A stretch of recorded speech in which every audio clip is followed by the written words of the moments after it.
things started, so if I can have the lights up and if everybody could stand for the presentation of the colors. Pledge of Allegiance and then the national anthem.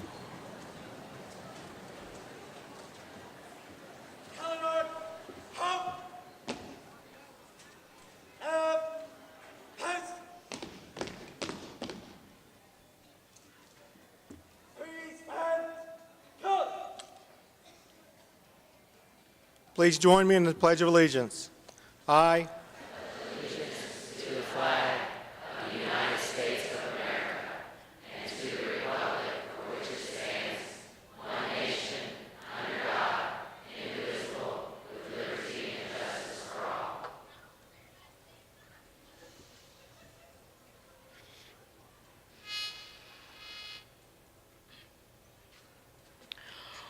Oh, say, can you see by the dawn's early light what so proudly we hailed at the twilight's last gleaming, whose broad stripes and bright stars through the perilous fight o'er the ramparts we watched were so gallantly streaming, and the rockets' red glare, the bombs bursting in air, gave proof through the night that our flag was still there. Oh, say, does that star-spangled banner yet wave o'er the land of the free and the home of the brave?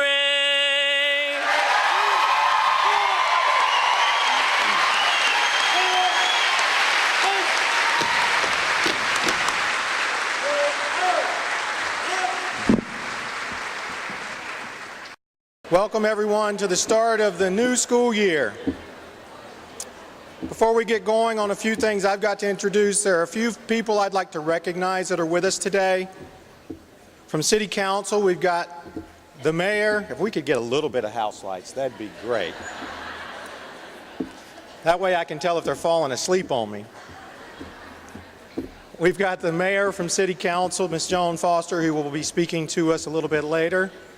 If we have other members of City Council, if they could please stand. There's Ms. Trenae Tweedy.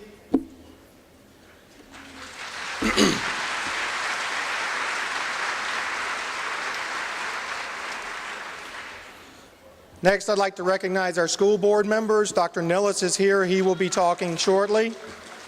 Other school board members, please stand. I can't see anything from up here. This is... we've also got Bonnie Sverchek, the new Lynchburg city manager, with us.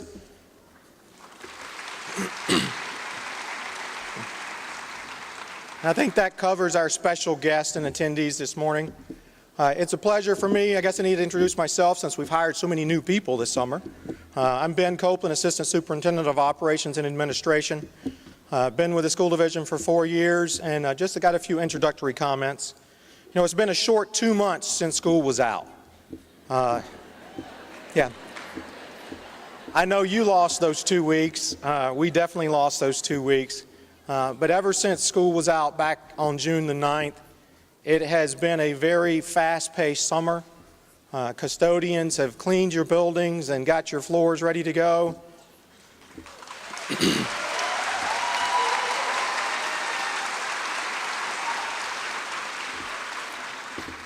If you haven't noticed, it's been a very wet summer, so that grass just continued to grow. The grounds department has done a wonderful job keeping up with the maintenance of the facilities, and our maintenance department has been working hard on work orders, and and renovating a building that we could actually start the Empowerment Academy in at the corner of 12th and Madison. That was a major undertaking for them.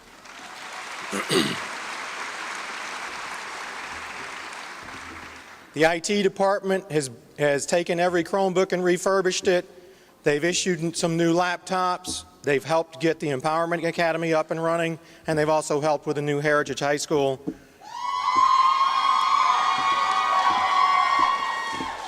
I knew they were here somewhere. I just can't see them in the back. Our personnel department has been busy hiring folks all summer long, and our transportation department not only helped support everything over the summer, but they're ready for the start of the new school year also. So give everybody a round of applause, please.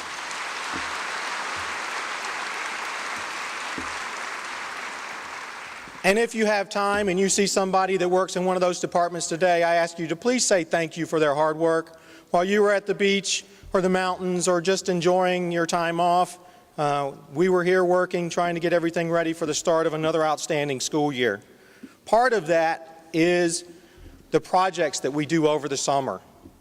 So here are some of the major projects that were done. Darrington Elementary got new ceilings and LED lights throughout their building.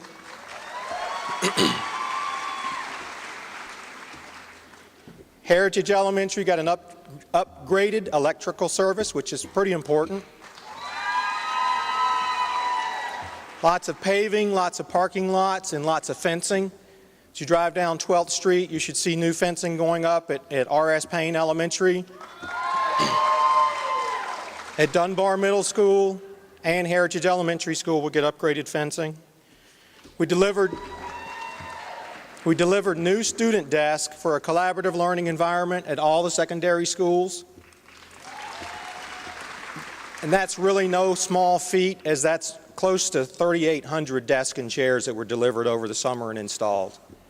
That also means 3,800 old desks and chairs we got to get rid of. So if you need one, let me know. We replaced new windows at Fort Hill. That building had the original windows in it. It now looks like a modern facility and actually has a little bit of energy efficiency in its windows now. And most importantly, I want to introduce a new member of the family.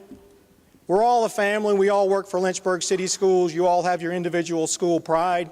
But I thought this was a great opportunity to introduce you to the new Heritage High School. It's really a wonderful building. It's a state-of-the-art building to support education in this century. I'm very proud of it, and I hope that the students and teachers of Heritage High School have a great year in their new building. Next on our agenda, I need to introduce our next speaker. She's an educator at heart. She understands the challenges that we all face on a daily basis. Our mayor, Ms. Joan Foster. Thank you, Ben. Can you see me? Wow, greetings. I'm so excited. And greetings from Lynchburg City and from Lynchburg City Council members. And I just am so thrilled to be here today and to have the opportunity, and just walked in. I felt like I was at a rock concert. It was awesome. You all were throwing the beach balls in the air, and I kept hearing as I was walking in the hallway, you're excited for a new year, and it is wonderful.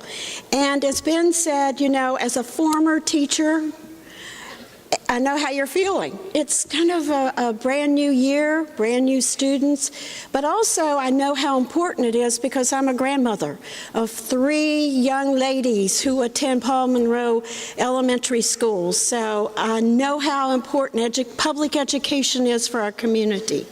And I think your enthusiasm was just so infectious this morning. Before I, though, go much further about what I'm going to say to you today, I want to say to each of you from the bottom of my heart, whether you're a teacher, you're an administrator, a member of the support staff, or a school board member, you are, without a doubt, some of the most important people in this community, and I thank you. I applaud you for all that you do on behalf of this community. You hold our future in your hands.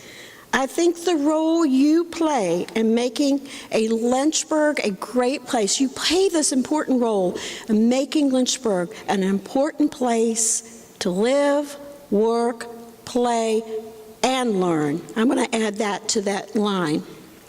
A strong public education system is essential to the individual and the collective well-being of this community. You know, education is more than, and I learned this as a school teacher, it's more than reading, writing, and arithmetic. It is the very key that opens the door to a productive and successful life. Every day, when these young people come through the doors of your classroom, you have an opportunity to make a positive impact on their minds, their very spirit, and their lives. I know it's not always easy. It really isn't.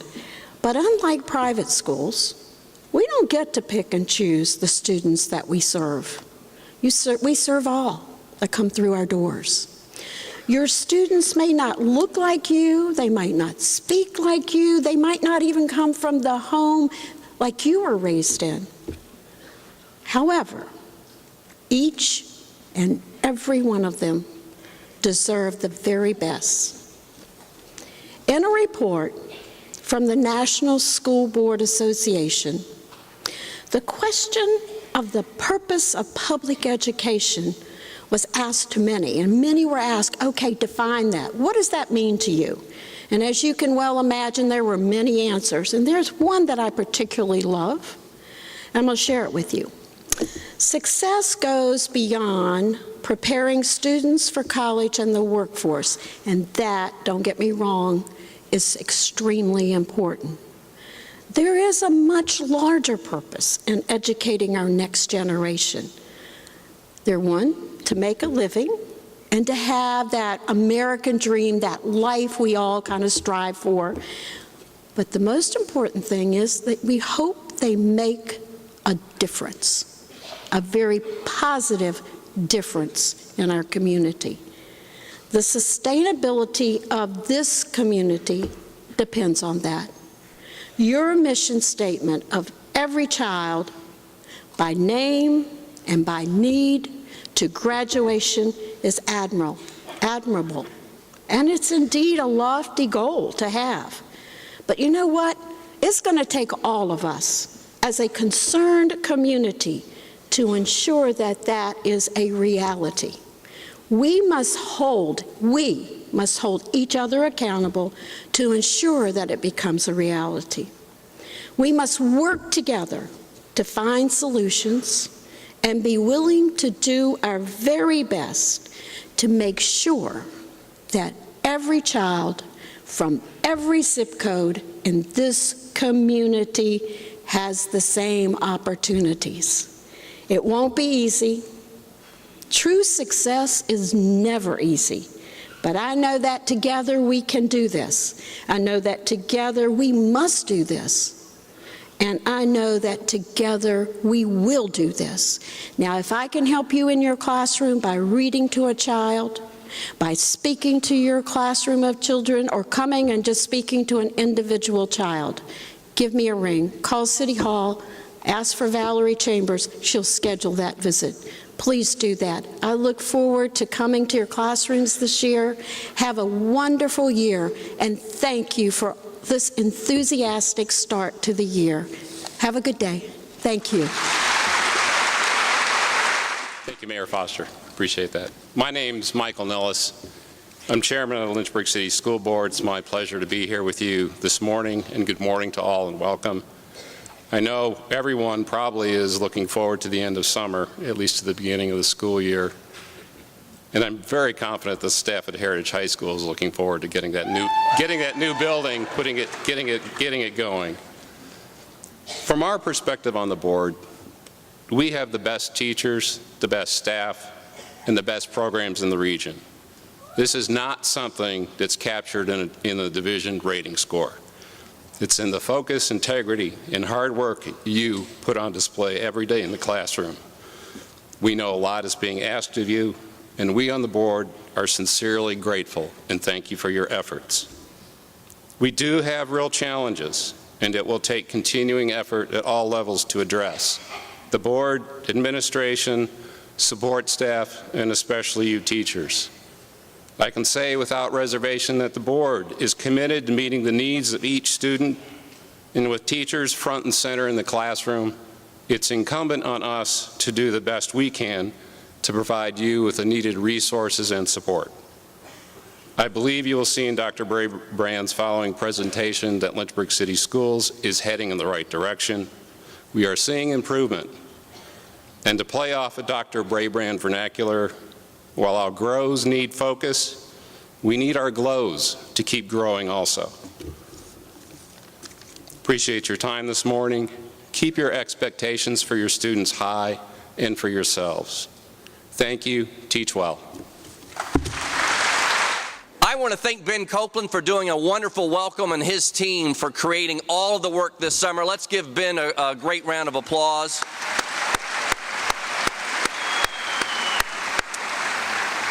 And how about the Heritage ROTC for the presentation of the colors?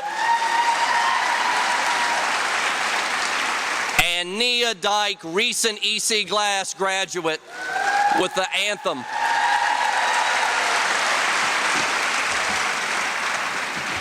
We just have so many wonderful people in Lynchburg City Schools, and it's wonderful. Welcome to the 2016 LCS Convocation. I hope you're excited to be here today. We've got a lot to go over, and I want to start with our annual new administrators, newly promoted or newly hired administrators. First, Derek Brown, principal at Dunbar Middle School.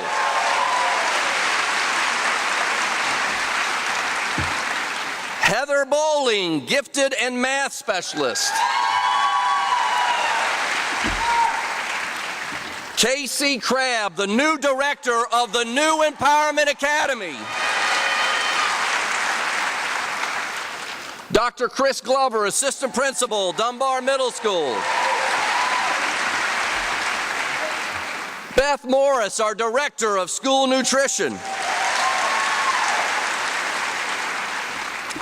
Jacqueline Penn, our division PBIS coach. Ronald Profit, the associate principal at Heritage High School. And Pamela Thomas, coordinator for early childhood and English language learners. Finally, Daisha Womack, coordinator of engagement, equity, and opportunity.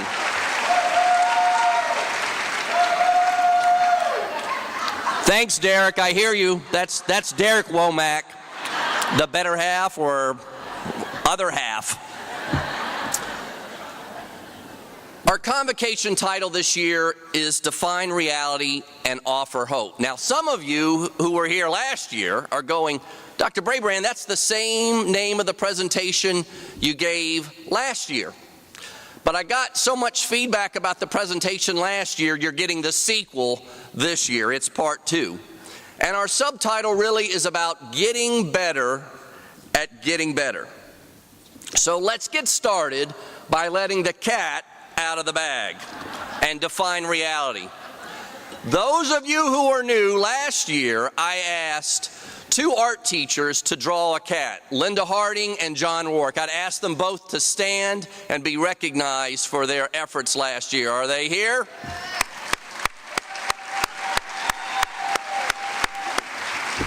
They drew their cat, and I drew my cat.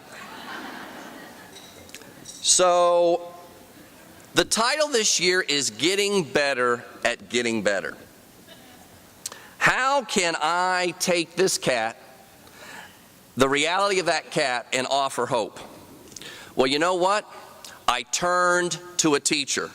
John Rourke met with me one time this summer for 30 minutes. He didn't just meet with me. He brought me tools.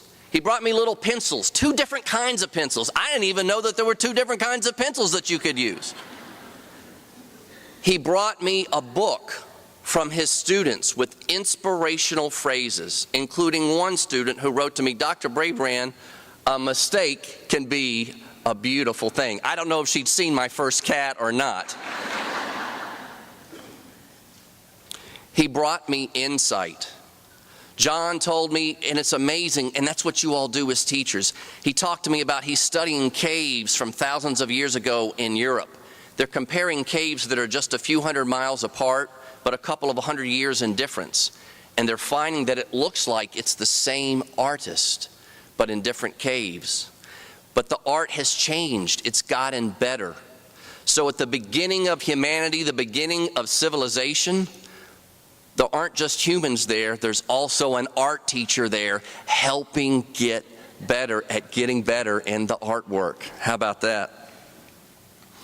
He told me, Scott, he gave me a key nugget, which is what teachers do. He said, Scott, stop trying to draw a cat and start to draw shapes.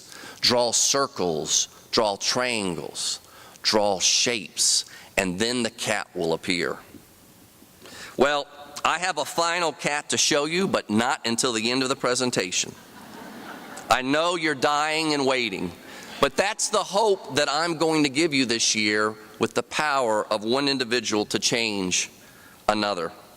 Let's start, though, with a roll call of LCS glows, because we have a lot to be proud of from this year. First of all, at Hutcherson Early Learning Center, 100% improvement on PALS from fall to spring. Look at the young man's writing before and then later in the spring PALS. They had a 100% improvement on formative teaching and learning cycle assessments, and 95% mastered their formative learning cycle assessments. Just like my cat, the kids are getting better at Hutcherson, and if they can get better at Hutcherson, they can enter kindergarten ready to learn. Congratulations, Hutcherson. Bass Elementary School up 18 points on the SOL and 20 points in science. Bedford Hills, fully accredited again and up 13 points in science. Darrington up double digits, 27 points in math, 19 in reading, 24 in history, 19 in science. Folks, 2 years ago the state gave a label, a false label. And look, in the last 2 years, Darrington has had double-digit gains 2 years in a row. Heritage Elementary up 14 points in math, 9 in English, 8 in science, 4 in history. Lincoln Elementary up 8 points in science with a dynamic new way of doing science. Paul Monroe, fully accredited with an 85% pass rate or greater in every single subject. Paul Monroe asked me what's next, and what's next is a blue ribbon to say they're not just doing well in Lynchburg, they're one of the best Title I schools in Virginia or across the country. And I know Paul Monroe can do it. Perrymont up 28 points in science, 7 in reading, 12 in math.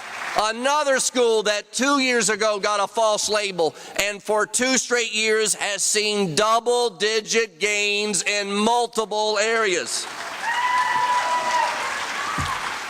R.S. Payne up in English and science and 1 point away from full accreditation.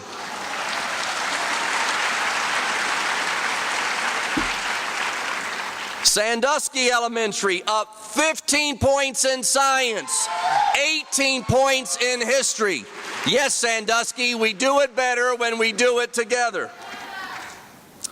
Sheffield is now this year fully accredited. 18-point gain in history.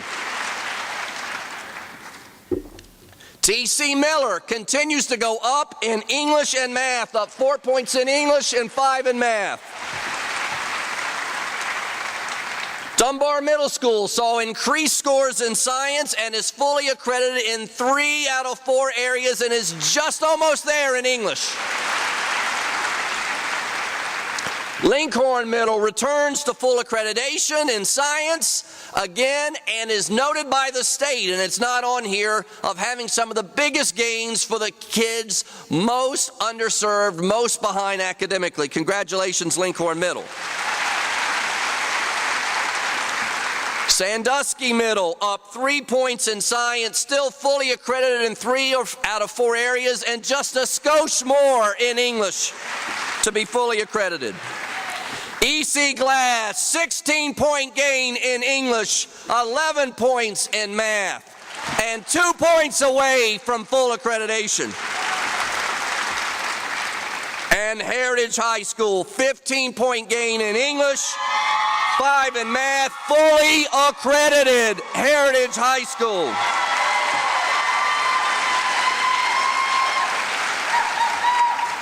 Fort Hill saw an increase in the number of SOL tests given, in the number of expedited retakes given, and an increase in the tests that were passed. Congratulations, Fort Hill.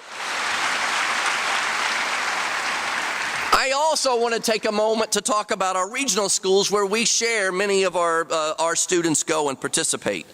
The Regional Governor's STEM Academy had a 100% graduation rate, and 100% of their 23 graduates are going on to a 2 or 4-year college or university education. Our Central Virginia Governor's School, where we bring more students there than any other school division, had over $2.4 million in scholarships this year's class of 2016 did. And our Laurel Regional Center, where we send some of our most special children, received outstanding VAP results. Let's give all 3 of those regional schools.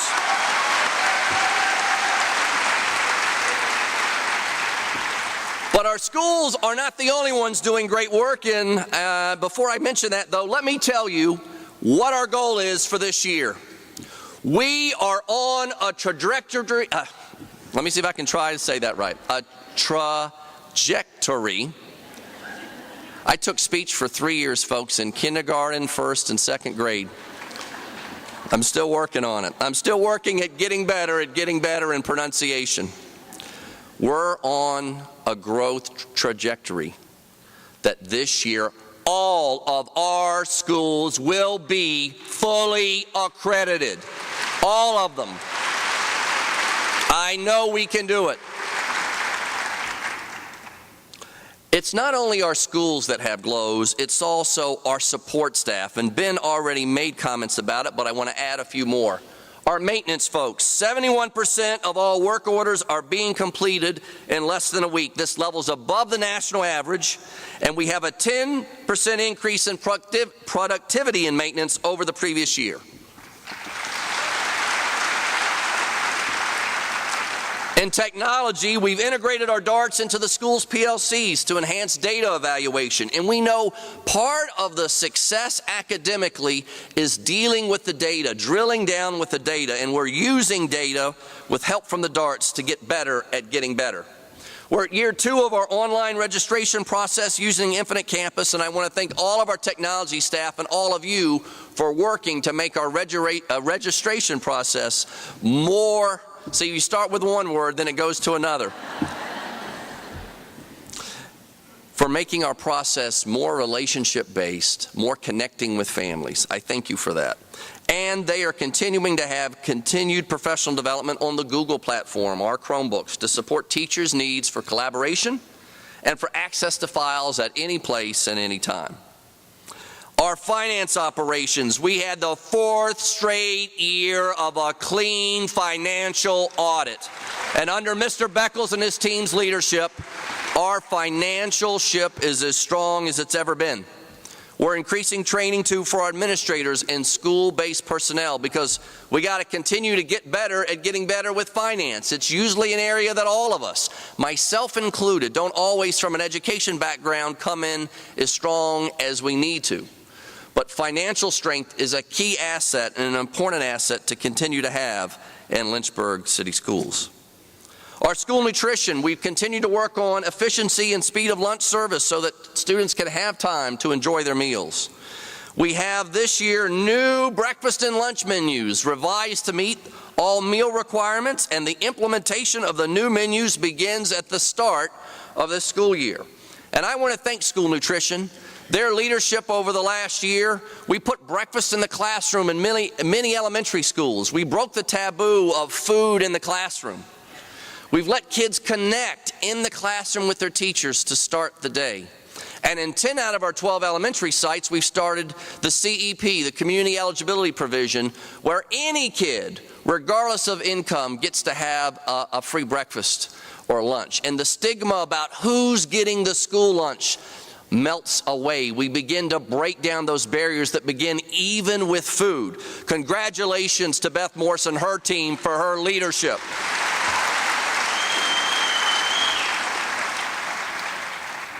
I want to say there, the First Lady of Virginia, Dorothy McAuliffe, visited Perrymont Elementary last year and is visiting Heritage Elementary this year to applaud our school division for our leadership in this area. For operations and transportation, 11 new school buses to continue updating and maintaining our school bus fleet. Our teachers need new classrooms, our kids need new desks, and our bus drivers need new buses to drive with air conditioning in them for the work that they do. Almost half the fleet now has air conditioning. Let's give all of our schools and all of our support folks a big round of applause for a job well done last year.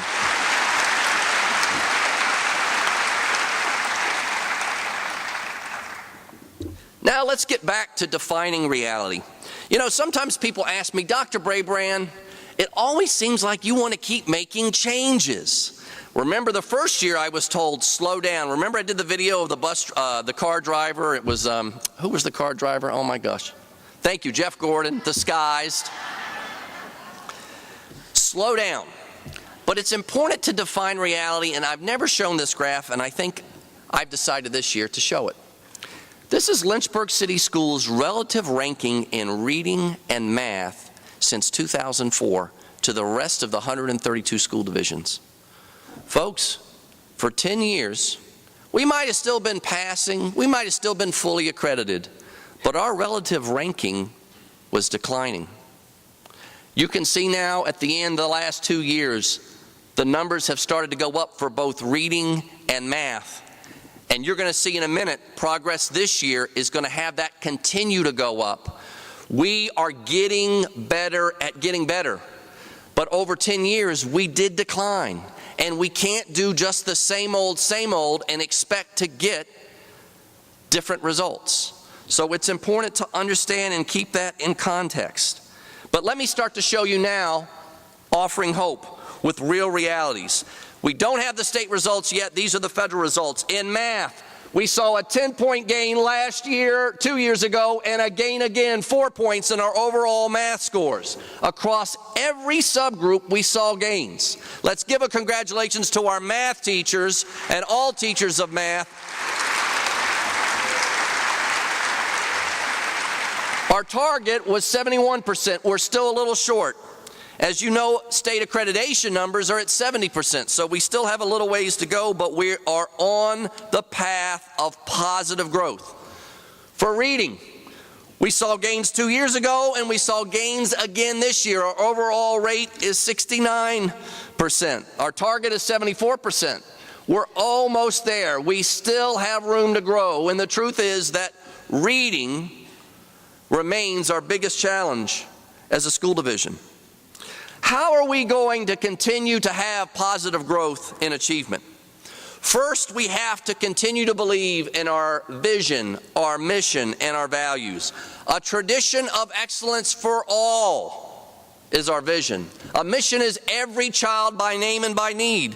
And I heard Mayor Foster say, it's not easy. I know it's not easy, but it's our mission, and that is what we must do. And our values around respect, integrity, teamwork, and learning. Living that mission, living that vision, living those values will help us continue to get better at getting better. So will coaching. This year we have a full-time coach at every elementary school. Everybody needs a coach. Are you watching the Olympics? Some announcers are saying the coach gets more credit than the person actually doing the event. Did you see that? The truth is, coaches make a difference everywhere, including in education. We need to continue to learn how we can get better at getting better. I had a coach for the first 2 years here. Some of you may think I still need a coach. We all need to continue to receive coaching at how we can get better at getting better. Our PLCs, our professional learning communities, how we can continue to deepen the teaching and learning cycle where we look at our instruction, we look at our assessments, we figure out the professional development that we need, we unpack standards to make sure we have our learning activity aligned with the rigor that the standard suggests. We need to continue to meet in our PLCs and grow as a team. I'm also excited about the Empowerment Academy that we've modeled after Roanoke City, a school division that has gotten better results than us with similar challenges. And this Empowerment Academy is going to help kids that are behind at the high school level in credits race ahead and walk across the graduation stage as part of the Lynchburg City Schools family. And I am excited about this, and I know it will help us raise our graduation rate, which still remains below the state average. We're also going to work on improving achievement with Lole-Cole. And I am delighted to report to you there are no changes in the Lole-Cole form this year. I want to thank Dr. McLean, our Assistant Superintendent for Student Learning and Success, and the entire SLS team for helping on this. Now, I know some of you are like, oh my gosh, Lole-Cole, really? The state came to us 3 years ago and asked us to do 90 pages of things. And I remember turning to Jay and saying, Jay, we're not going to be able to do that. I need it all on one page. And that's what Lole-Cole is about, putting on one page our expectations for the lesson plan and our expectations for the classroom experience. And it's also about our expectations for administrators to be in classrooms, observing instruction, and being coaches too, giving feedback on good instruction and helping folks go to the next level. We're also this year going to have FIT, a framework for instruction that will help you better align even your daily period of time around Lole-Cole. And you'll be getting more information about that in the week to come. We also have the Promise Plan. And one of the things I shared last year, but not at this convocation, I shared it a couple of weeks later. In the Promise Plan, we've made a promise, and some of you did it last year, but I'm asking, and I expect all of you this year to make a call by the end of first quarter interims to every parent in your classroom, your homeroom classroom, every parent. That's how we're going to make connections and share something positive. Even if I drew that cat and that's what I drew the first day of school, he's drawing. He's drawing. Give something positive to share. Now, some of you may wonder, Scott, can you remind me define reality again? Why are we doing Lole-Cole? Because of that graph I showed you 3 years ago, the state came saying, why is Lynchburg declining? It's time for Lynchburg to go back up. That's why we're doing Lole-Cole. And that's why we're going to continue to do it as we see progress in our achievement across all of our areas. Why are we doing the Promise Plan, Dr. Brabrand? Because on the first week I got here, I got a call from the U.S. Department of Education. We're investigating you, Dr. Brabrand. I'm like, investigating me? I just got here. Oh, well, we're investigating your school division. We'll call you in a little while. 1 year later, and literally 1 year later, they called and said, we'll be sending you the agreement. The agreement we spent then 6 more months working on. Al Coleman I see out there helping me with that. And we created out of that agreement a promise plan to work to reduce inequities around discipline and our suspensions and around access to advanced courses for our African American kids. That's why we're doing Promise Plan. That's why I'm going to continue to ask you to embrace Lole-Cole this year and to continue to embrace the Promise Plan. I want you to reach out before first quarter interims and make a call to the parent. We have phones in the classrooms. I know not every parent's going to be there. I know not every parent's going to be smiling, "Oh, I'm so glad to hear from you." But you go first and reach out and offer a connection and see the difference that it can make. I want you to know too with this that others around the state are taking notice. We've been invited by the state to talk about Lole Cole with other school divisions. We just went to a state conference around school discipline, and the U.S. Department of Education highlighted one school district for their commitment to improving, and that school district was Lynchburg City Schools. So we are on the right track. I told you earlier with achievement that our biggest area for growth is really around reading. Honestly, when you look at full accreditation, almost every school is fully accredited in science. The majority of our schools are now fully accredited in math and science. We're almost all accredited in social studies, mostly for math and science now, but we're only about halfway there for English. It remains the biggest challenge. What is the strategy we're doing this year? Well, it's as simple as LCS. We are going to have a K-12 framework for reading and problem-solving strategies. Look, and all the things that you do before you read, making connections, questioning, predicting, visualizing. Connect, what do you do during reading, visualizing, determining importance, inferring, synthesizing, questioning, monitoring and repairing, predicting. And summarize, what do you do after you read? You monitor and repair, you infer, you synthesize, you question, you make connections. We're going to share this common language across every classroom at every grade. Now, some of you are saying, some kids already know how to do this. I know they do. And they're going to be able to get reminded these good practices every day. Some kids need some more help, just like my cat. They need insights. They need to know you don't just draw a cat, you draw shapes. These strategies are the insights for kids.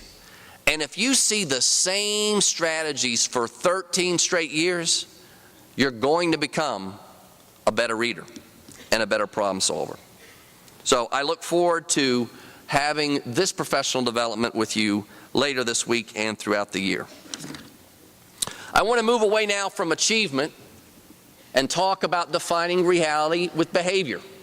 And I am pleased at the work that our attendance folks have done in the elementary schools and our truancy officers at middle and high.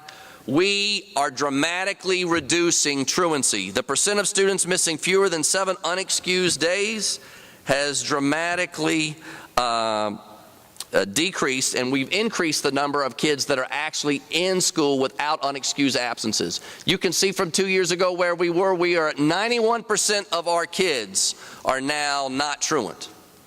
It's tremendous work. Let's give our attendance staff a big round of applause.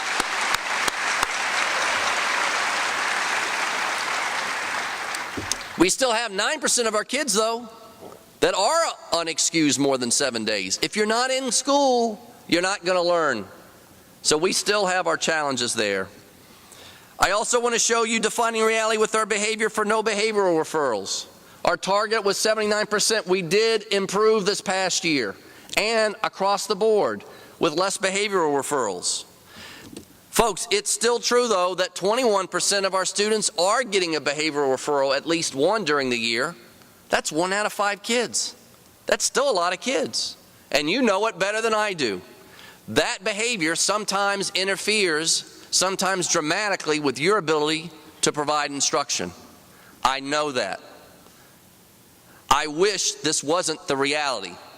But part of leadership is defining reality and offering hope. And there is hope to address these issues, which we'll talk about in just a few minutes. I want to show you more reality. This is comparing it by quarters, and it should be last year, 15-16. But I want you to notice the brown bar is the year before, the red bar is the end of fourth quarter. Look at the drop. If we could if we could keep the behavior referrals like it is the first 3 quarters, the drop comes in fourth quarter. Not surprising, right? What happens? Some kids start to give up. One change we're making this year, many of you know at the high school level, is going from semester credit to year-long credit. So really, you have until the whole end of the year to make a decision about how that student is performing. Don't grade my cat until the end of fourth quarter. By the way, you'll get to grade my cat in a few minutes when you see it and decide what grade it is. But look at fourth quarter where kids start to go, I'm not going to make it. And if I'm not going to make it, I might as well goof off and do something else instead. If we can just push that fourth quarter, we can get even better than we did this year with behavior. We also have a target around the percent of students with no out-of-school suspensions. We improved up to 89%. Our target is 90. Even a target of 90 is still 10% of kids being suspended. And at the conference we just went to that's all across Virginia, Virginia is the #1 state in the country in the pipeline from kids going from classrooms to courtrooms, for kids being referred into our justice system. And it starts with out-of-school suspensions. Do kids really do better while they're suspended? We feel good because they get disciplined for what they did. And many of them have done serious things. And serious incidences in school must be dealt with in a serious fashion. I recognize that.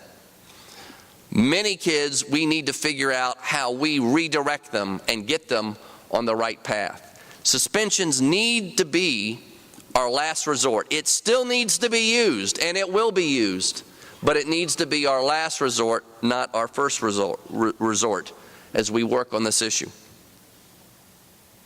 Just like we talked about last year, if we can go back for a second on that slide.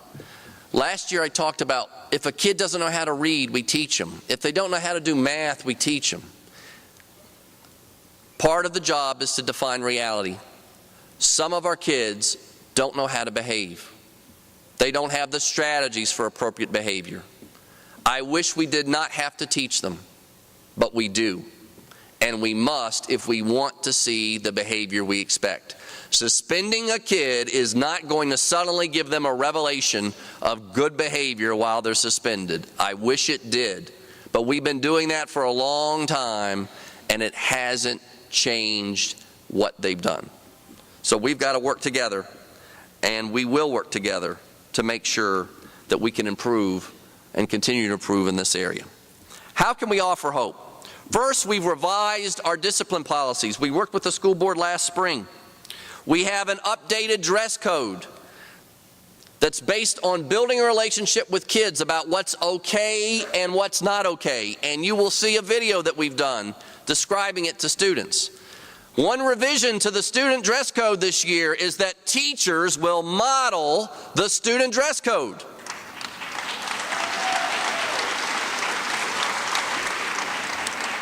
The best thing we can do around dress code is to lead with the dress code by coming to school as professionals with professional dress.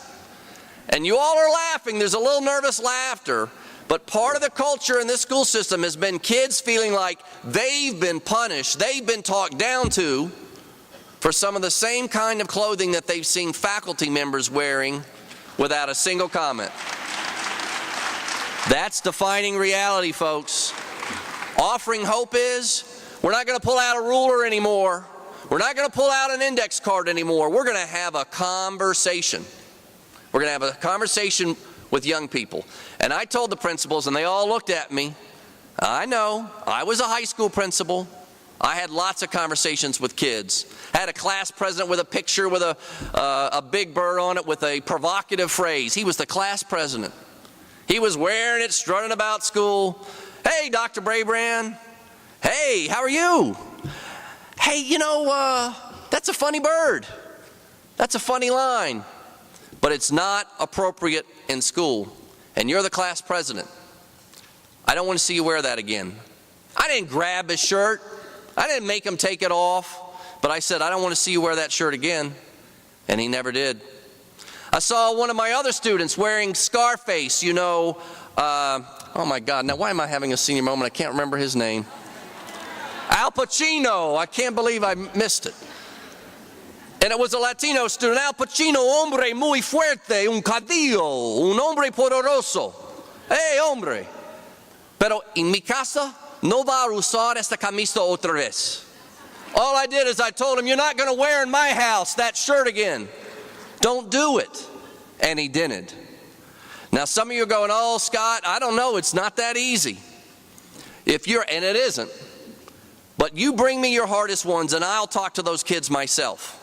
Because they need to keep the main thing, and that includes appropriate dress in the classroom. We're going to have an updated cell phone policy. We are going to let elementary school kids bring a cell phone to school. Some of you I know don't like it. Not during the classroom time, not during school time. But we know that some parents after school are trying to connect with their child and the office is closed. The rest of the time, it needs to be away for those students. And we've tightened the cell phone policy at our middle and high school. We will not have cell phones out in the classroom. They disrupt instruction. If they need to use technology, they have the Chromebook to use it, not a cell phone. And we've tightened language about the inappropriate use of cell phones to tape inappropriate activities, to tape fights, will be dealt with in a disciplinary manner. It will not be allowed to continue.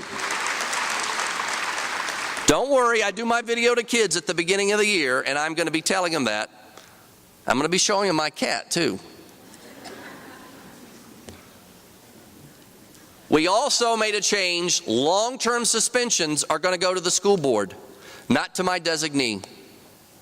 The community, I need to define reality.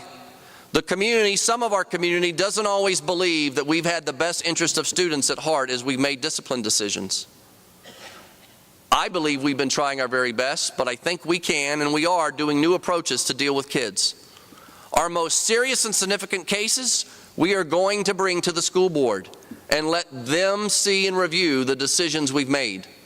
And I think it's entirely appropriate and necessary that our community has trust that we're making serious decisions about kids' schooling with the best interest of those kids in mind and also all the other kids who are back in the classroom working to follow the rules and behave. So that is part of our new discipline policy. We're going to be deepening PBIS, which means taking a deeper look at data. Many of you are already well on your way to doing this. You're tracking discipline by time of day. You're tracking it by location. Some schools, the biggest issues are still out during recess. So you're structuring recess in a different way. Some of you are looking at it by teacher. And there's nothing wrong. Listen, in my high school, 7 teachers were 50% of the referrals. And I went to see one of the teachers. I loved her. I liked her a lot. But her warm-up activity was letting kids read the Washington Post. Kids, when they turned the pages, it made too much noise for her. And she would send kids to the office because they were too noisy turning the pages. I said, I'm not going to say your last name, then get in trouble. I said, listen, I love you to death, but if it's driving you that crazy, pick a different warm-up activity. And that was before Lole Cole. I would tell you, how about a warm-up activity aligned to the standard and not just randomly looking through the paper every morning? We can get better at getting better, folks. And if you're asked about your referrals, it's not an attack on your professionalism. It's about getting better at getting better. I was good at teaching some things in social studies and some things I wasn't. I wasn't good at doing small groups. I had a teacher that I sat next to who could come up with lessons out of, to me, it felt like pure air. I needed that lesson. Show me your lesson plan. And I think I told some of you, I went to another teacher, hey, oh my gosh, can I see your lesson plans? And she was smiling, and as I was talking to her, hi, Scott, hi. Can I see your lesson plans? And she said, son, I worked 20 years to create those plans. Go back in your trailer and don't come back in here again and ask me for a copy of my lesson plans.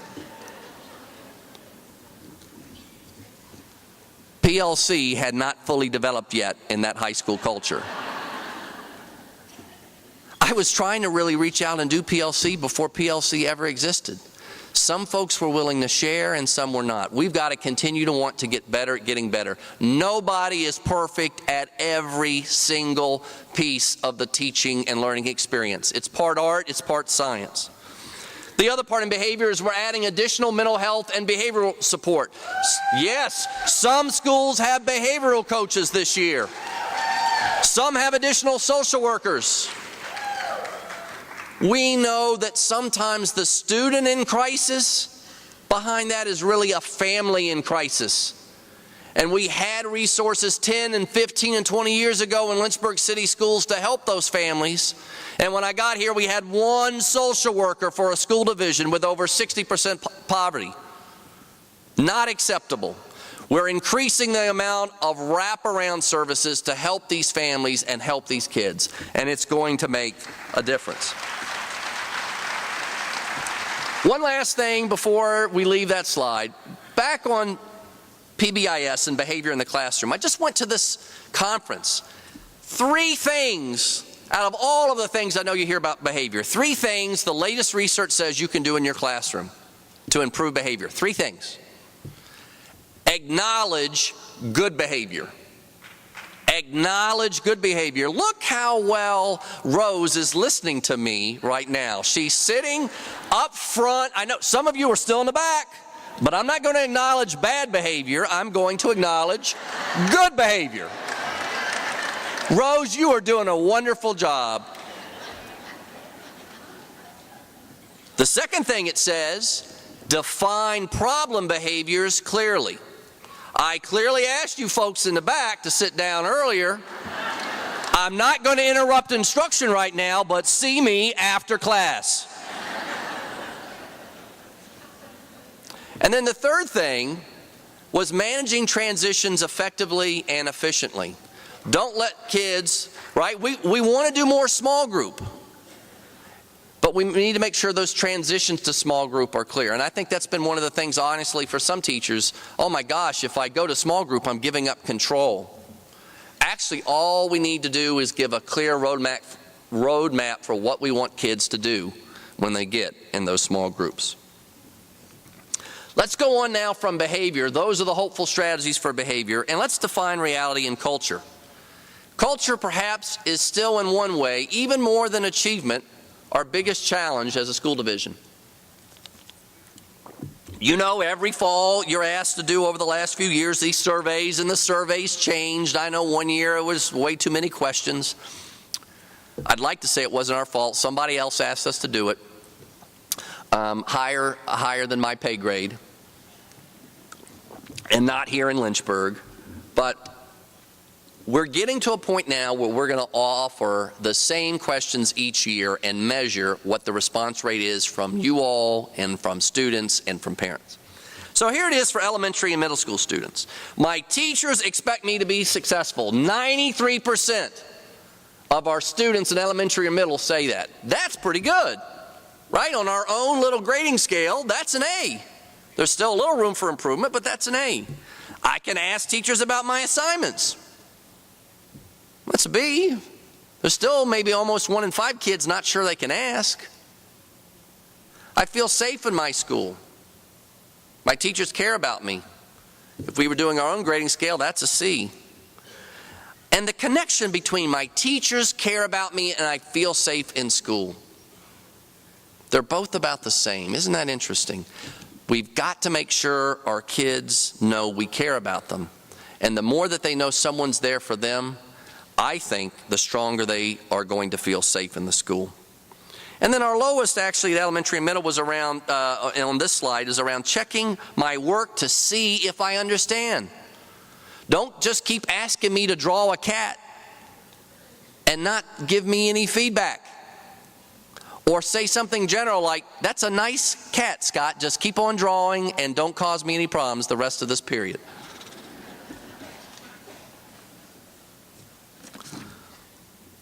High school students, here's the school culture survey for them. My teachers have high expectations. For elementary and middle, it's in the 90s. Look, and I'm not doing this. This is not about putting people on the defensive, but it is about defining reality, and then we're going to offer hope. But the numbers here are less. 68% of students feel teachers have high expectations. 68%. 61%, my teachers encourage me to ask questions about my assignments. We've got to make the time in high school to make sure students understand what we're asking them to do. And I'm guilty. I taught adaptive U.S. history to all English language learners, and I gave homework, and they'd come home, and they'd come back to class from home, and they wouldn't do it, and they would get zeros. Finally, one day, one kid who talked the most in the class, boy, he drove me crazy. I remember exactly where he sat. And he's like, well, Dr. Braybrand, you talk a lot too, so why are you getting so mad at me? But he pulled me aside, he goes, Dr. Braybrand, this book you gave us, most of me and my friends, we can't read this English. All you do every day is you talk, and you assign a homework assignment, and I have no clue how to read this. That's why I don't answer the questions. I never asked him whether he understood the assignment. He told me that almost at the end of the year. And I was too new or too scared or just didn't know enough to ask him, do you understand this assignment? And the truth was, when I asked him, I asked the rest of the class, and the majority of these English language learners all nodded their head. We don't understand, mister. I feel safe inside my school, and my teachers care about me. These are way too low, just a little over half. And it's just like the same thing though at elementary and middle. It's close. The caring in the school is linked to the safety, or at least in the results it is. And then the lowest one of all, if I don't understand, my teachers work with me to get it. When I show you this cat later, some of you are probably going to go, I don't know that that's an A cat. I think John Rourke is going to say, Scott, you can keep doing better. I expect even more from you. Look how much you've already grown in your cat. We have work to do in culture. We're going to get better, and we're getting better. Our high school results showed double-digit gains this year.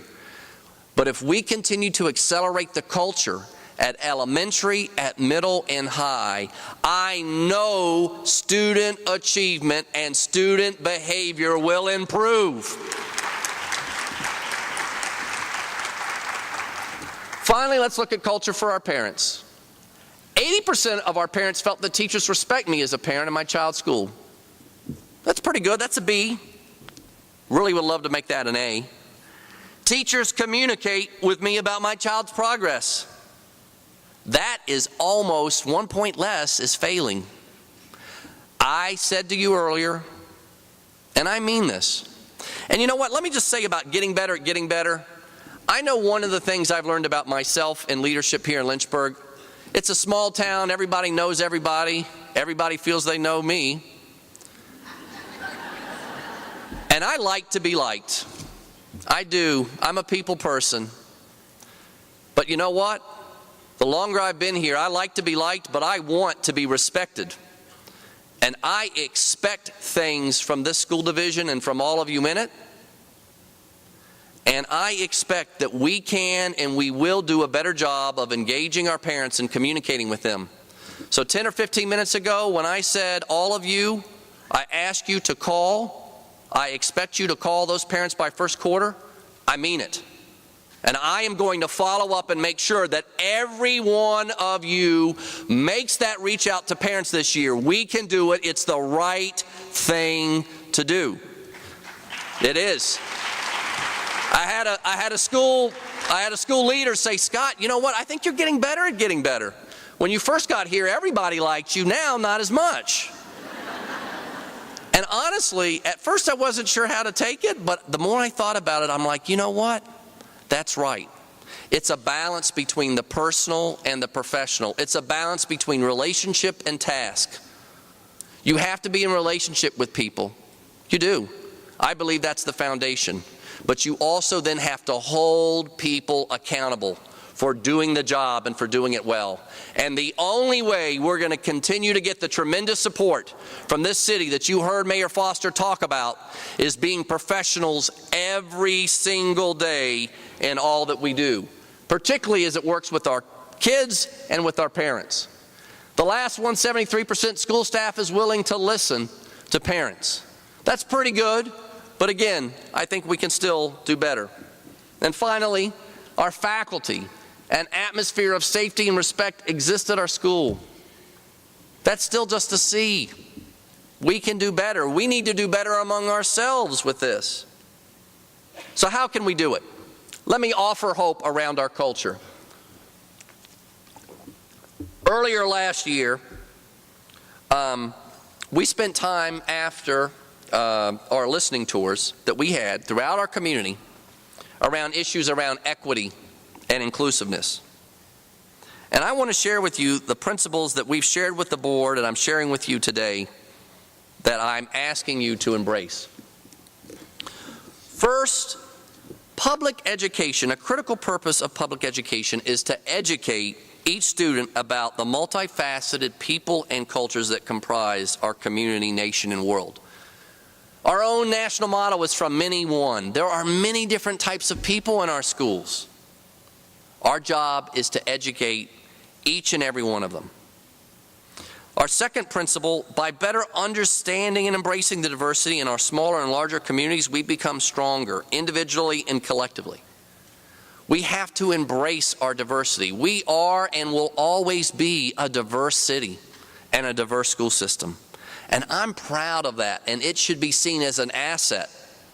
The future is not retiring to our own homes or our own communities with people that look like us, talk like us, think like us. It's engaging in the world. And public education still remains the best place in which that can happen to solve our country's problems and our world's problems. Number three, by being inclusive of others, we not only find out what makes each person unique, we discover what common threads unite us and strengthen us as a community. We develop greater empathy for others because we see ourselves in one another while respecting our differences. Empathy is one of the key characteristics in the research of great teachers. You don't have to. Mayor Foster already said, you're going to meet people that don't look like you. They don't live in the same home that you live in. They don't go to the same church or mosque or synagogue that you go to. They don't live in the same zip code. But how can you make a connection with them? I remember when I was a student and I went to Costa Rica for a semester. I had to take an economics class, and I went in this agriculture economics class. It's about 15 kids. The moment, and I went with my roommate, both of us from Georgetown went down and got in this program through the University of Kansas. The moment I walked in, the professor turned, and I swear, you know that look, maybe you had it as a kid. The professor eyeballed me. His eyes went up. He's like, Brabrand, don't even come in my classroom. I was scared. And I'm a pretty, everything's great. But he gave me a look. My friend John and I left. We actually walked out. Then we went through the university's course guide, trying to find another economics class. He was an economics major. I had a concentration in economics for my foreign service degree. I had to take an economics class. There were no others being offered. We went back in. Oh my God, when we went back in that classroom, that guy literally jumped out of his chair. I could tell he didn't want me. And he spoke Spanish fast. I mean, I was still learning Spanish, but he was like, ¿Qué está aquí? ¿Por qué está aquí? The first assignment he gave me, he said, Brabrand, this essay sounds like English into Spanish. And I'm like, of course it does, because I know English and I'm trying to write in Spanish. He was just digging at me. He didn't want me in there. But I finished that class. I found a way. He had a 600-page book in Spanish. I went to every bookstore in Costa Rica and I found that book in English. And I remember I was rolling in. He's like, how did you know that? Hey, yo soy un hombre muy inteligente. We need empathy.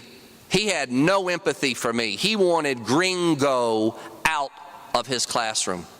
He did.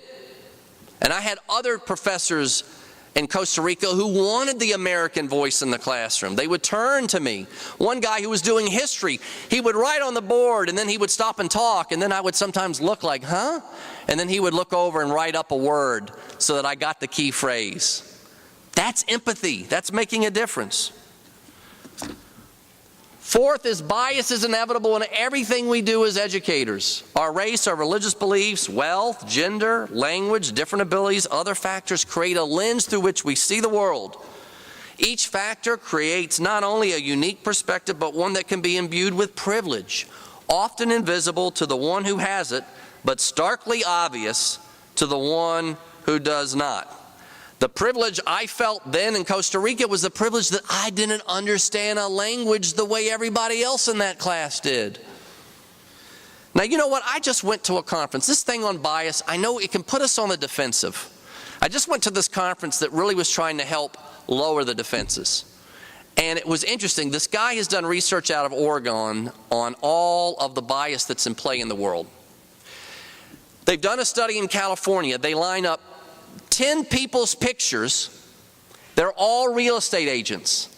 They ask people to rank those people based on physical attractiveness. The top ranked people, rank by rank, match up exactly with the amount of income those real estate agents make. The most attractive real estate agent makes the most money. Is that right? It's a bias that's out there. Is everybody anti-unattractive, or what is attractive? There's a bias in there. They've done a study on height. The researcher put a picture of Shaq up next to a picture of Kevin Hart. Actually, he said, don't feel bad for Kevin Hart. Kevin Hart's making more money than Shaq is now. But every inch in height is now being calculated in the U.S. economy to be worth $800 a month in income. That's a lot. Every inch. Some of you are thinking about the dress code and are going to wear high-heeled shoes and extra whatever in the bottom of your shoes. I don't even know what those things are called. But you get it. There's an implicit bias against height.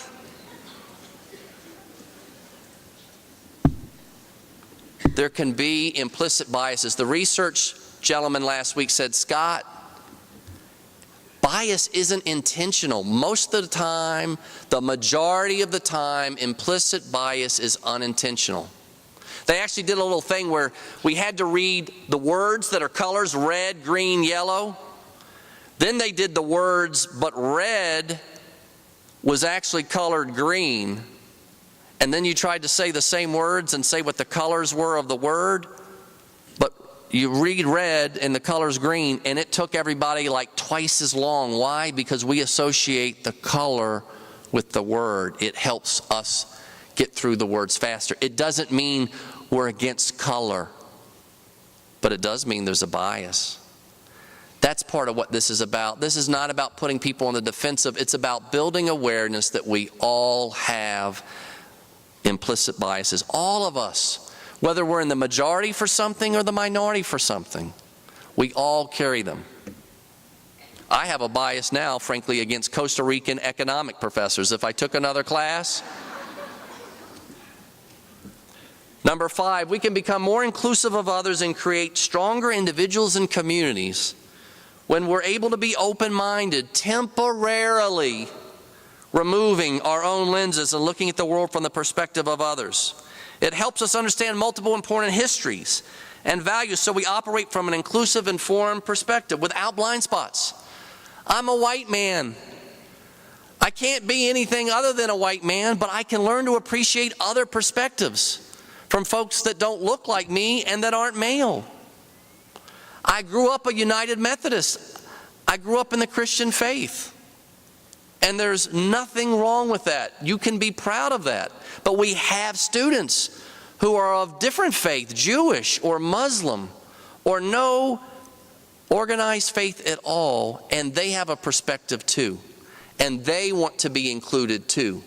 And we have a history in this country where many people, when we think we're being inclusive, have we really intentionally included everyone in the experiences that we create in our classrooms? Number 6, equity and equality are both key values. We need equality and outcomes. Now, I know you're going equality and outcomes. Dr. Braybrand, no one's ever going to be exactly the same. No, I know that. But everybody can pass an SOL. Everybody can graduate from school. We can have equality in some of the foundational outcomes. But people need equity. They need different ways of getting the support to get to those outcomes. And we live in a society where historical privilege and current privilege around issues such as race, gender, and religion impact how students perceive their opportunities for being included in our schools and in our communities. You know, the Dunbar reunion was this weekend. Did you see the paper? What's one of the things the person said? Wow, it felt like a family. And it doesn't feel maybe that it's that way anymore. We can't go back, and I don't want to go back to that time in public education in Virginia. But I do want to go forward and create that same kind of culture for all of our kids. And listen, let's be honest, define reality. It isn't just that African American families and experiences have changed. All American families have changed. The traditional family is not always now the dominant family structure in our country today. It's not. We have to meet kids and families where they are and think about that as we create events. We know if we're going to meet every child by name and by need, we have to be committed to equality for all kids and for equity. Finally, we get better every day when each of us aspires to live and model the 4 core values of Lynchburg City Schools: respect, integrity, learning, and teamwork.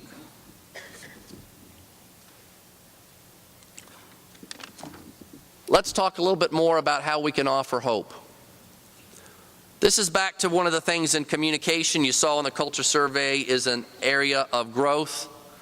I've shared this too in Soup Preview, and today I'm sharing it at the Convocation because I want to be clear about my expectations.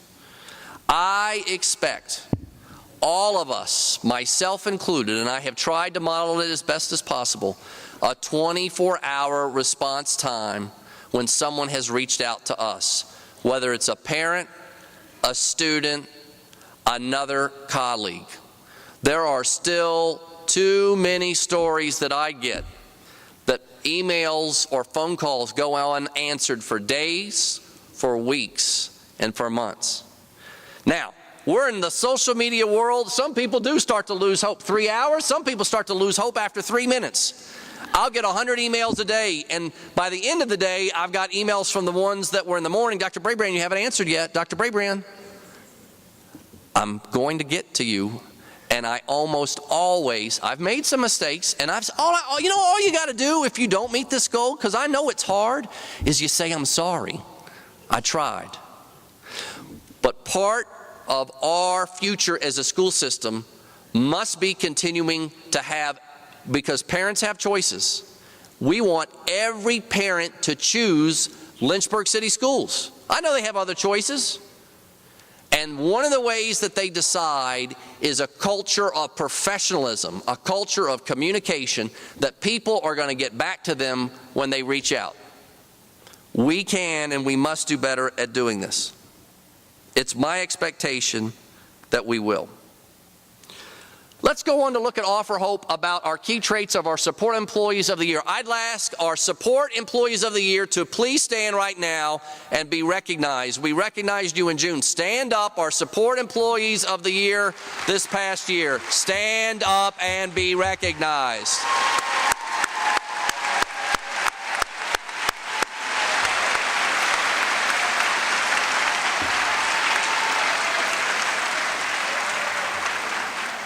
What makes them so great?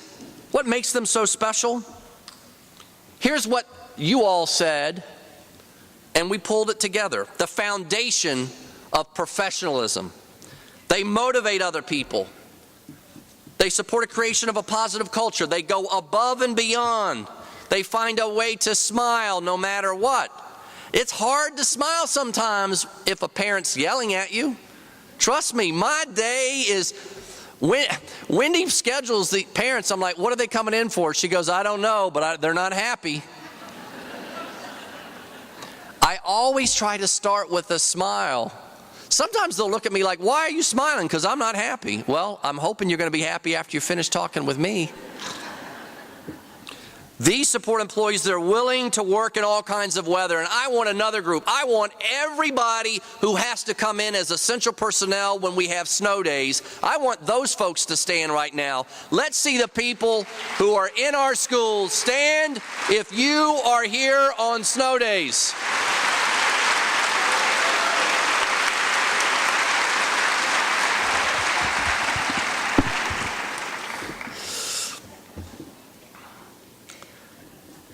Support employees of the year show patience, they show preparation, they develop lasting relationships, they're reliable, they're positive role models, they're caring, and they embrace our values of integrity, respect, teamwork, and learning.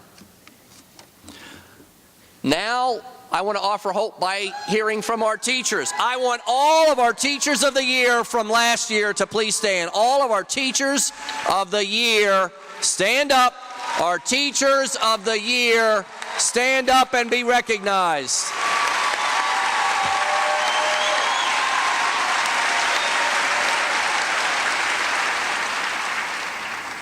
Let's listen from some of them about how you can offer hope in building culture with your kids. I think my biggest contribution is simply giving students the opportunity to succeed. You definitely have to start with building a relationship, and once you get that, you have to give that student the opportunity to use the relationship you've built, to use what you've learned about that student, to allow them to progress and show that they are capable. If you don't intentionally include people, you unintentionally exclude. You have to make that effort. My greatest accomplishment has been my relationships that I've built with my students. I'm really the one that has gained the most from them. And it's just neat to see them out in the community. They grow up so fast. I think my greatest contributions in education are my students. These are people that are going to be shaping our society, this community, this country, the world, maybe. I think in my career, I've mostly focused on giving kids confidence in what they do. And so they come into my class and they're a little nervous and they're a little scared. I teach math, and they're, they say, "Oh, I'm a bad math student." And it just breaks me down when I hear them say that. My job, I think, has been to build them up, build up their confidence. Nothing is more exciting to me when a student says, this is the first time I've understood math. And they walk around a little bit more confident. They show pride in their work. You talk. You ask them how their game went last night. You ask them how their work. Some of them, our students work full time. Ask about what it is that they care about, and they will open up. The most important thing is that these are somebody's children. And as a parent, there is absolutely nothing that is more important to me than my own children. It's the most valuable thing that I have. And I think you can never lose sight. These are somebody's kids, and they're entrusting us to us. Whether it's getting them on and off that bus safely, feeding them a meal. I mean, as a parent, that's the things that we do. We feed our kids meals. And of course, teaching them what they need to know in the world. I really believe in meeting students where they are. And that doesn't mean you dress like them or listen to the same music that they listen to, but meet them where they are so that they can come to an understanding with you, and then pull them along where they need to go. I feel that when I meet them where they are and we understand each other, then we build a relationship and we can move on. And so that would be the advice I'd give to new teachers, veteran teachers, even anyone who's working with students. I could almost guarantee that 100% of us, when we were younger and when we were in college, we were not thinking, I am going into teaching because I love paperwork. I love bureaucracy. I have got to be a teacher. Somewhere down the road, I'm going to be doing lole cole. Woohoo! That is not what we had in mind.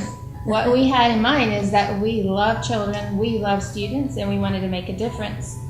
And if we don't have time for that, then we probably need to be looking for another career. I definitely think you need to be reflective and take that time to know why you're feeling down or why you had a bad day.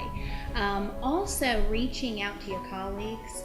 I think we are so fortunate in Lynchburg City. We have a wealth of fabulous teachers and educators and people that work with our students. So yeah, we're going to have those days when we're down.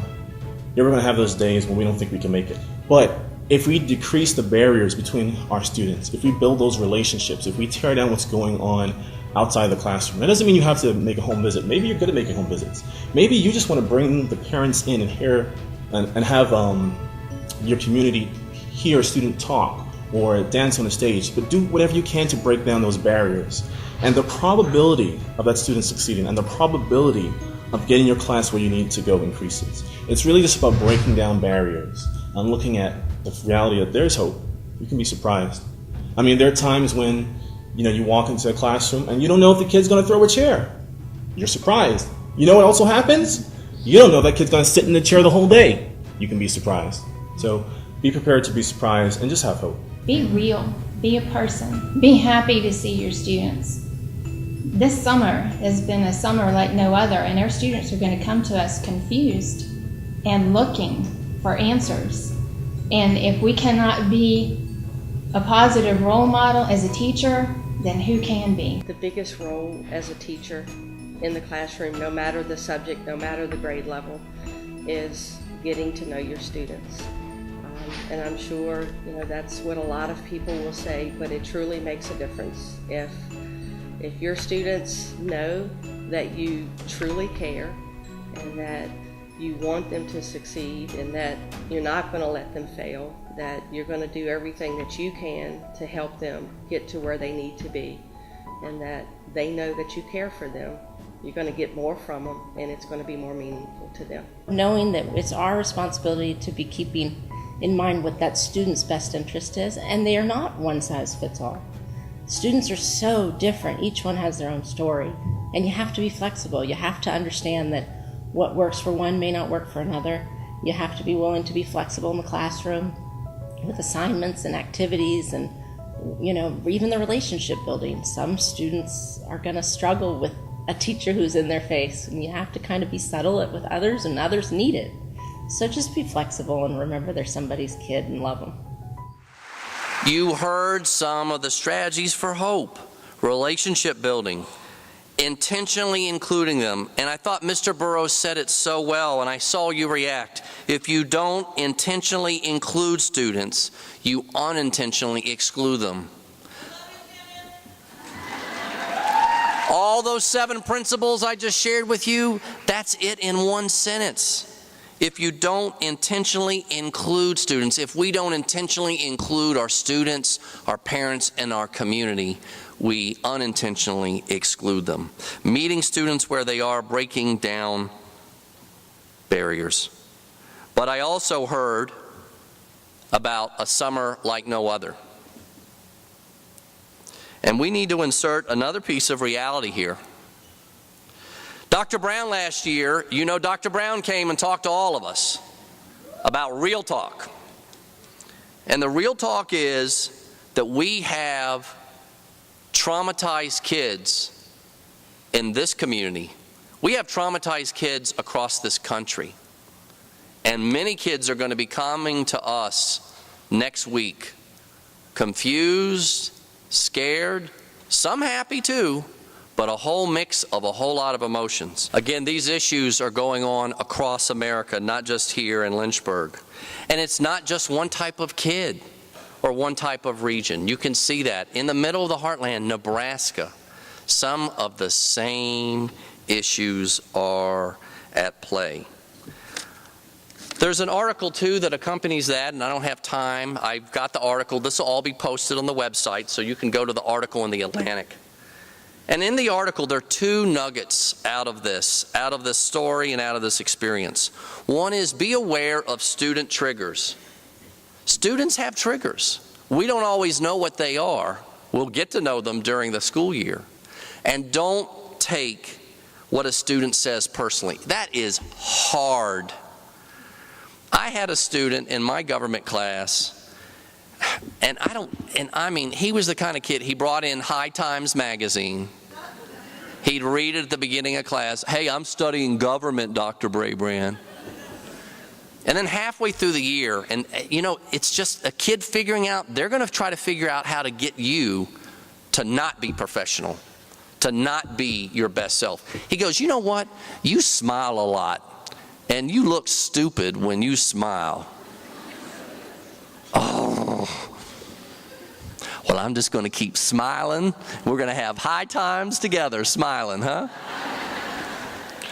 You can't let kids get to you personally. That doesn't mean you won't be affected by what they say. It hurt my feelings. It did. Kids have hurt my feelings. If you care, you will have your feelings hurt. Some of you are nodding. But what we cannot accept, what I cannot accept, what this community cannot accept is for you to stop caring, to stop feeling for every child. We can't. It's hard. You also need to know your own triggers. Don't mirror their behavior with an outburst of your own. Woo! Right? Don't you have well, I won't say whether you've had dreams. Do you ever have a dream and you've decided you're just going to let somebody have it?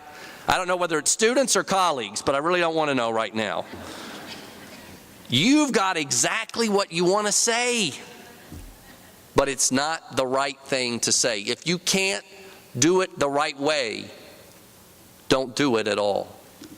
You've got to know your own triggers and find ways. That's part of why professional learning communities is so important. I got a chance for a graduate program to follow one of my high school students when I was a teacher to 7 periods, right? The 7-period day. He was a troublemaker kid. He was labeled that. Guess what? He wasn't the same in every class. In some classes, he was all the way to one extreme. And in some classes, he was a delightful young man. It was the relationship he had with the teacher in the classroom that determined how he would behave, what role he would play. And that's your job, is to build that. Don't pull the trigger on the kids. You heard on the video, sometimes kids just need to feel. Sometimes our teachers need to feel. Sometimes our parents just need to feel.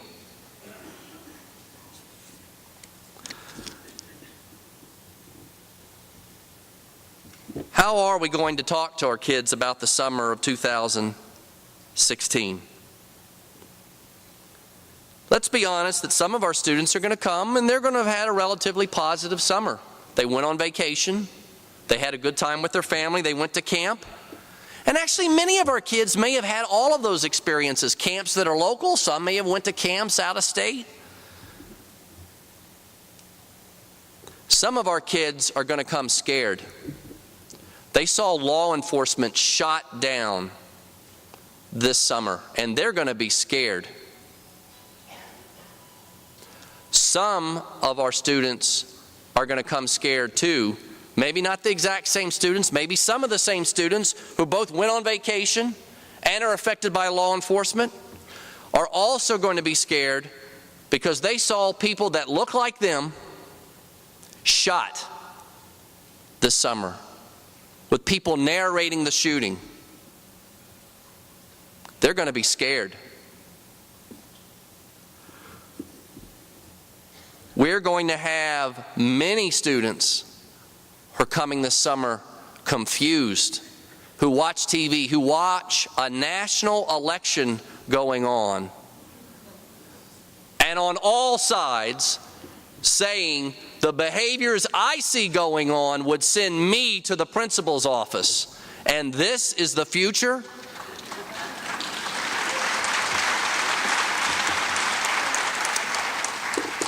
So what are we going to do? We are going to follow our core values of respect, integrity, teamwork, and learning. We're going to follow them. We're going to hold each other accountable to respect, integrity, teamwork, and learning. We're going to educate about our differences. VCIC, the Virginia Center for Inclusive Communities, did training with us last year. They did training with us, our school administrators, this year. They're going to do more training this year with many of you from each school. Their line is ouch, then educate. When something happens, don't have a trigger, don't go off being anything but a professional, but you can say it's professional to say ouch. Ouch, Scott. Do you know what you just said? I've made mistakes. I've made so many ouches. Oh my gosh. It's okay to say ouch. I expect you to say ouch to your colleagues. I expect you to say ouch to students. Ouch. I should have said ouch to that kid in my government class. Ouch. You know what? That really kind of hurts my feelings. I think I smile nicely. Then educate. You know why that hurts my feelings? Because I'm in here trying to do the best I can to connect with you. And I know maybe you're more interested in high times than in government times, but I'm going to still come in here and do my best for you, whether you particularly like me or not. Then maybe one day you'll think differently. I still think it's interesting, and I don't know for you, but the students that still reach out to me are the ones that gave me the most heck in classrooms. I mean, oh my gosh. And you know me, I was kind of a laid-back teacher. I let a lot go. And one of those kids, she would do everything she could in class. She'd yell the N-word, and she was an African-American female. Look, Dr. Braybrand, I just said this word. What you gonna do? I walked into the gym one day, and I saw her with a baseball bat going after another student.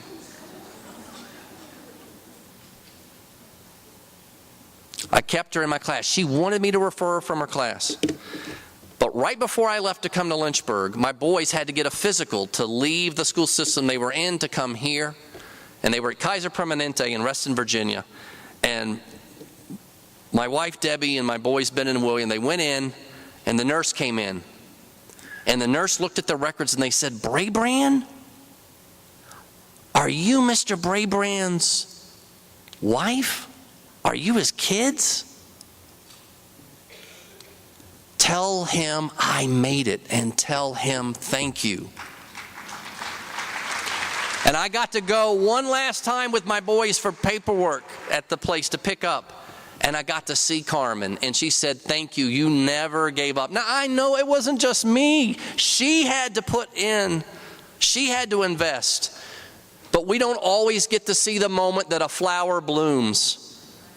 But we're planting the seeds, we're tilling the soil, we're making a garden, we're garden makers. I still love, I've just read, and it was given to me 6 months ago, a year ago, and then you pick up a book and you forget. Ann Spencer's book called Half My World, talking about the garden, its creation, its destruction, its life, its death, its new life. And that the garden has always been a place for the inspiration for artists. And as you can see, I'm trying now to become an artist. I'm working on drawing, and I haven't taken up gardening yet. We've got to ouch, then educate. It's okay to say ouch. It's not okay to scream or yell at anyone else or dehumanize them or put them down, but it is okay to say ouch. And it is okay to say, hey, let me share with you my perspective. I'm not saying you're wrong, I'm not saying I'm right, but I have a perspective. You have a bias, I have a bias, but I have a perspective, and we're going to be inclusive, and my perspective matters. We're going to encourage friendships and build relationships. You know, the line down here from Aristotle, I love government. I studied political philosophy as part of becoming a diplomat in the foreign service degree that I took. And way back, the ancient Greeks knew more important than the law was friendship among people. That's honestly why the Greeks were the birthplace of democracy. People together connecting. The final thing I want to share on this is we can take a position that the world is thus, or thus we have made the world. This comes from The Mission. It was a movie in the 1980s. Robert De Niro and Jeremy Irons. I saw this movie. It was dealing with the Spanish and Portuguese in South America in the 18th century with the Guarani Indians. And I was in Latin America, and all these Latin American kids were just gravitating to this movie. It was a big American movie about their culture and their history, the Spanish, the Portuguese, and the natives that they encountered.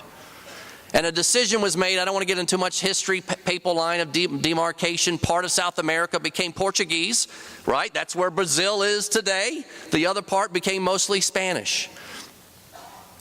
And a decision was made that led to the slaughter of the Guarani Indians.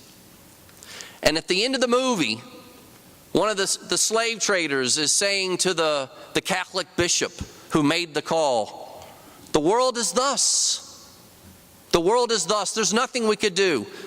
The summer of 216 is thus. There's nothing we can do." And then the bishop responded, "No, Senor Hunter. Thus we have made the world. Thus I have made it. Nosotros hemos hecho el mundo. Yo he hecho el mundo." We make the world in Lynchburg. We make the world in Lynchburg City Schools. We can't change the world. We can't change the country. But we can change this city, this community, this school system, and our classrooms, our buses, our cafeterias, by what we do, by what we say.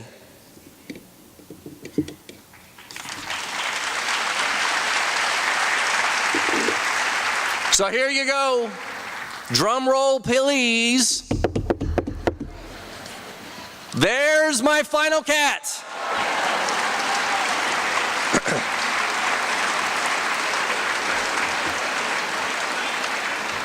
Now, I know some of you who have high expectations are going, "Dr. Brabrand, I'm not sure that's ready to be next to the Mona Lisa in the Louvre in Paris." And it's not. I don't know if I'll be in the scholastic competition. But I'll tell you what, I got better at getting better at drawing a cat. I had a teacher who cared, Mr. Rourke, who broke down barriers, who came to my office, who gave me confidence.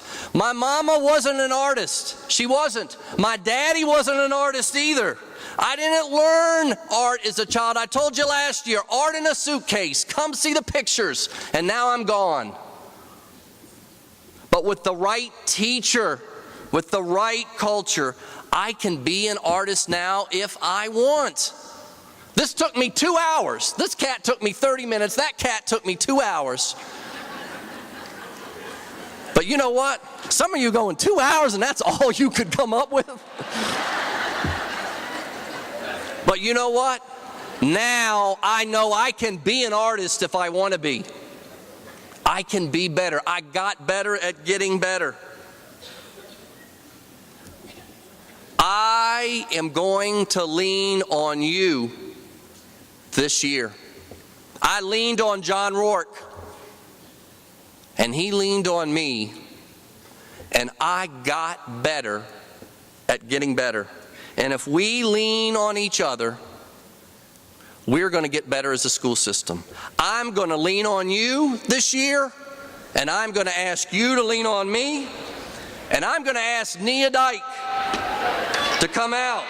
And she's going to lean on Tavon Vaughn, who's from Heritage, and Nia's from Glass. See, Glass can lean on Heritage. Heritage can lean on Glass. We can lean on one another. Take it away, Nia and Tevin. How's everybody doing? Doing good?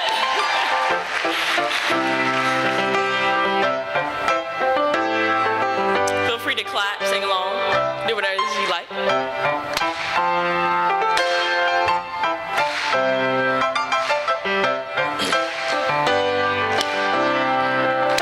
Sometimes in our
problem that you'd understand.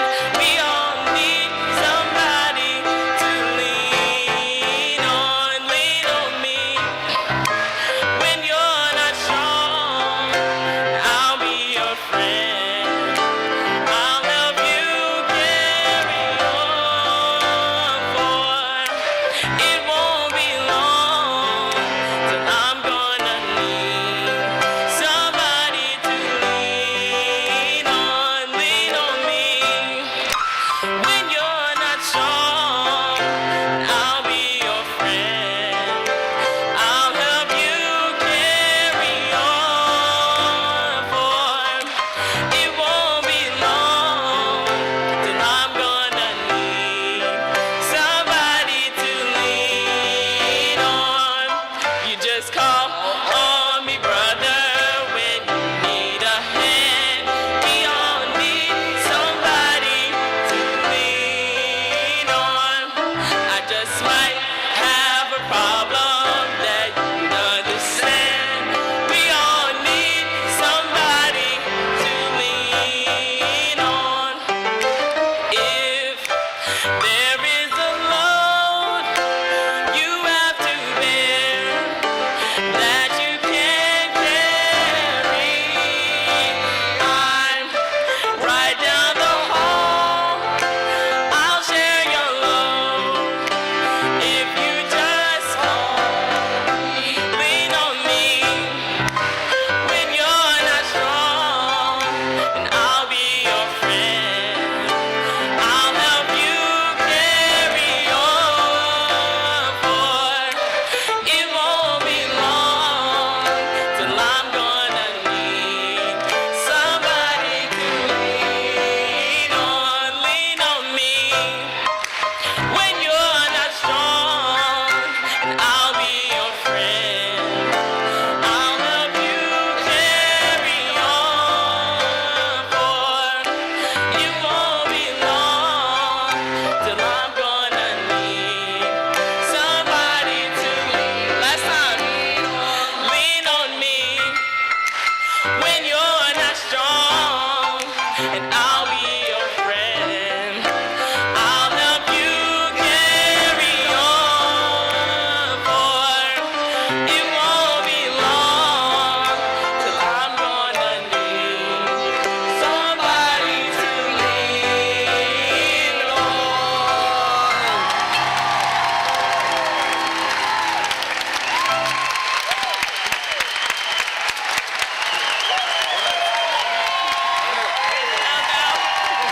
Step out on stage. Get up there.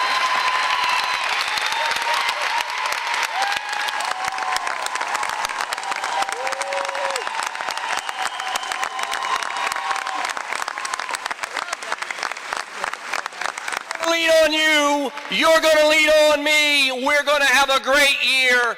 God bless you. Have a great day in Lynchburg City Schools. Thank you.